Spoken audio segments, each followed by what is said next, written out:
let's review this game. So white plays c4, black play e5. That's one of the book move because we want to control the center. And this opening, like c4, this is called English opening. And we have like a bunch of ways to deal with that. I mean, e5 is one of them. And we can also develop either f6, just as when we play in the Indian game. We can build up a very solid structure like this. And then castle, then we can play e5 to like counter-attack the center. So this could be one way to deal with c4. E5, this is my favorite because white didn't play d4, so why not like playing e5. And this is also called reversed Sicilian because it's just like Sicilian but in a reversed version. So white play knight c3 and we play knight f6. So like in this one, instead of knight f6, I will move this knight to c6 first because I want to wait how would white develop pieces. If white play g3 and later bishop to g2, it looks like white wants to set up very closed opening. White doesn't want to push the center pawn at early stage. So I will also build a very solid structure, bishop g7, and later I will move the knight to e7 instead, because I can push the f pawn later on. So yeah, so the essence is I would like to wait a little bit more to determine where would I place the knight and also the dark square bishop.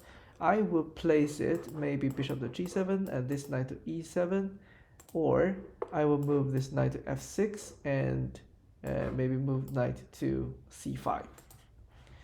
So yeah, knight f6. Knight f6 is not a mistake. It's just I would like to share some idea I would think about this position. And g3, knight c6, bishop to g2, bishop to c5, e3.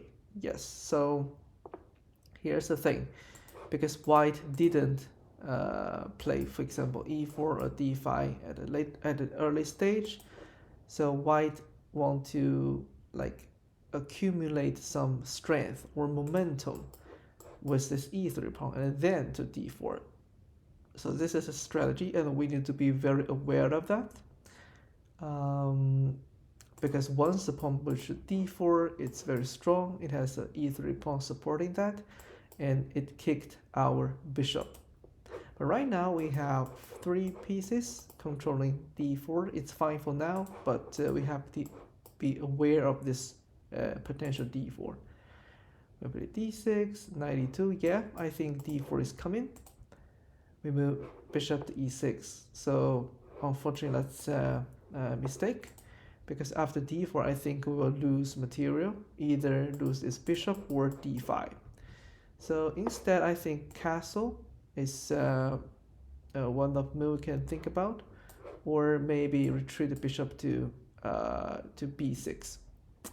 And this is actually the reason I was mentioning earlier that where should we move this bishop, to c5 or g7? The thing is, if white doesn't push the pawn to e4, that means white could push the pawn to e3. This is what we saw in this game.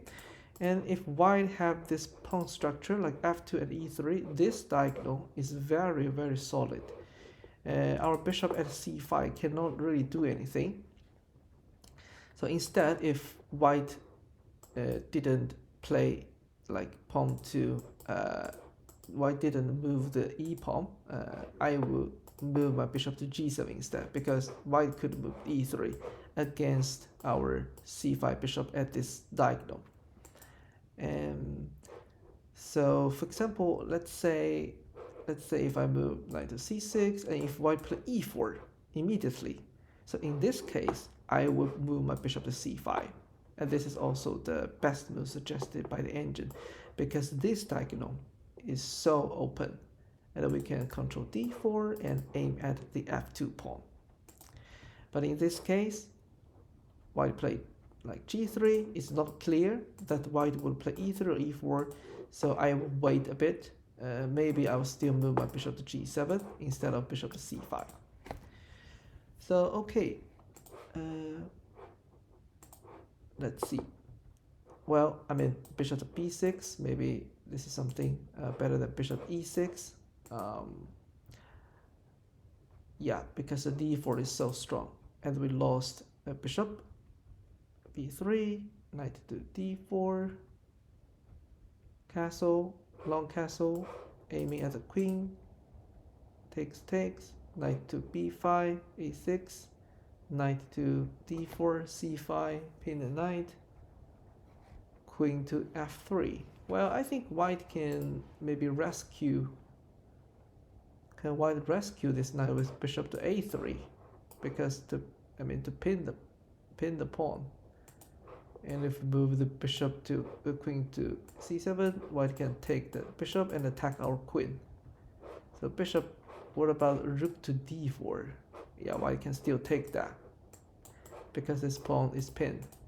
Yeah, white play bishop, we win the knight, but there's still some problem. I mean, these two like pair bishop are so strong, so white is still better. But it's good that we win one like minor piece back. Bishop to g4, queen to e7, queen to d6. Well, shall we trade the queens? Maybe we'll lose c5.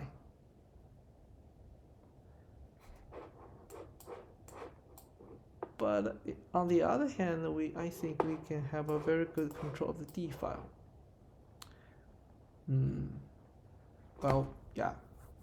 Yeah, never mind. It's yeah, we lose the pawn. I mean, even though we can get some compensation controlling the d file, but maybe we cannot do anything because like after rook f2, our rook will be traded. At least we cannot control the second rank for a long time. Okay, never mind. Queen to d6, h3, bishop back, queen to f3. Bishop e4, that's a very good move to trade light square bishop. This bishop is very strong. And now black is better. Black has a very good pawn structure. b6, knight h5, attacking this weakness. This is very good. We are so sensitive to the weakness. That's good. Rook to g1, g6. Why don't we take the pawn? It's a check. And if the king moves to e3, we can keep checking that and developing our rook out. Isn't this good? And if the king moves here, we can take down the pawn. And the g7 pawn is well protected. So we play g6. That actually slowed down our attacking on the pawn, and white can actually protect the pawn with bishop c1 and later bishop to e3. Rook to e1, we take the pawn, check it again. Rook d4, we force the king to the c file. But what about rook f3? If we rook to e3, we can play knight f4. So we can win a pawn, right? If white play here, we can win a pawn. We can win f2 pawn, and that's a check. And then maybe we can win a2. So we can win 2 pawns. Yeah.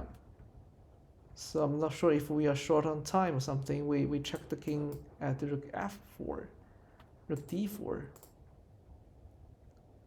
Move the king, b4, king d6. Ooh, that's it's not safe to protect the pawn like this. The rook is under attack, and also the c5 pawn will be so weak. So it's better we move the rook away. Maybe attack this pawn or attack this pawn. I mean, it's good that we control the open file, but the rook is in danger right now. So it's better we move it to maybe to f4 or h8. I think h4 is better because after taking the pawn, that's a check. But king d6 is a mistake because we will definitely lose material, and then we will lose the game after losing the rook.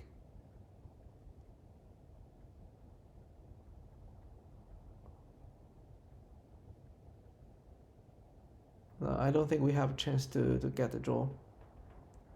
Yeah, this pawn is impossible to defend.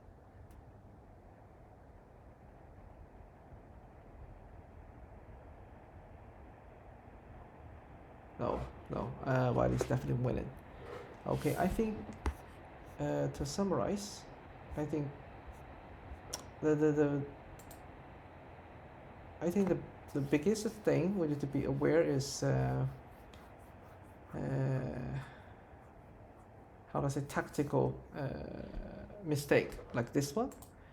I think after 92, the intention of d4 is so clear, and I think definitely white wants to control the center, so we need to be so aware of this d4 and d5. So bishop e6, that's something we lost material.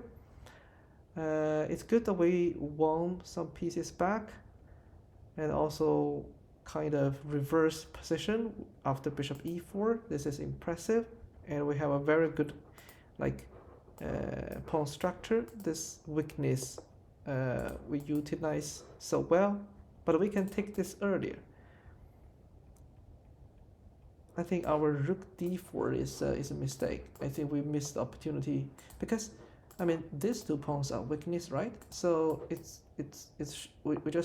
we should focus on weakness. Checking the king doesn't bring us any value out of it. The king can move to c3, and we cannot win anything. But if we move the rook to f3, it's still check, and we can win one of the pawn. We can still aim at one of the targets.